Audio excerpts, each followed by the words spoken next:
నువ్వు ఆయనకంటే ఎక్కువ కథలు పడుతున్నావు. లేదు అడుగుతున్నా నేను. ఆ అడుగుతున్నావు ఆయన సారీ కూడా చెప్పిండు కదా, ఇగో ఈ ముచ్చట ఉన్నప్పుడు ఆ ముచ్చట కూడా ఉండాలి కదా. అదే తాత. ఆ ఇప్పుడు కర్ర కాల్చి ఎర్రగా వాత పెట్టి నేను కాలదనుకున్నా కానీ కాలిందా అన్నట్టుగా ఎట్లా మాట్లాడతావు నువ్వు? ఉమ్. ఇదంతా పొగరు మాటలే కదా. అయితే ఇప్పుడు నువ్వు చూస్తున్నావా, అది నువ్వు లేవని చూస్తలేవా? ఇప్పుడు అగ్ని పరీక్ష చూస్తున్నావా? ఏడ చూస్తున్నా తాత, నాకు దినం 4-5 వచ్చి ఇంటర్వ్యూ.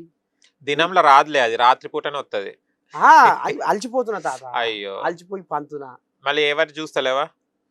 ఇప్పుడు నేను ఎవ్వరిని చూలే, ఆ, నాకు టైం దొరకలేదు. ఓకే. నేను పొద్దుగాల గంట మార్నింగ్ నువ్వు చెప్పాలి ఉమ్, నేను ఛానల్లో, అచ్చా, మళ్ళా అర్ధగంట 30 గంట మళ్ళీ బయట చేయాలి.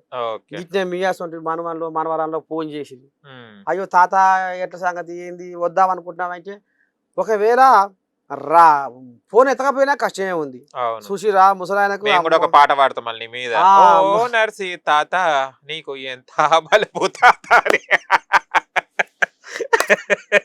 ఫోను చేత ఎత్తకపోతివి నువ్వు ఎంత పైకి ఎక్కిపోతివి.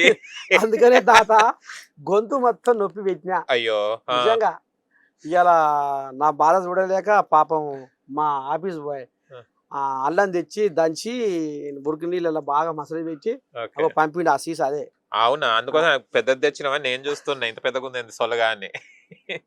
ఓకే. అంటే తాత బిగ్ బాస్ అనేది ఇంతకు ముందు నువ్వు చూసేటోడివా? అప్పుడప్పుడే అంటే పెద్దగా ఏం చూడలేదు, సరే తెలుసు దాని మీద అవగాహన ఉంది.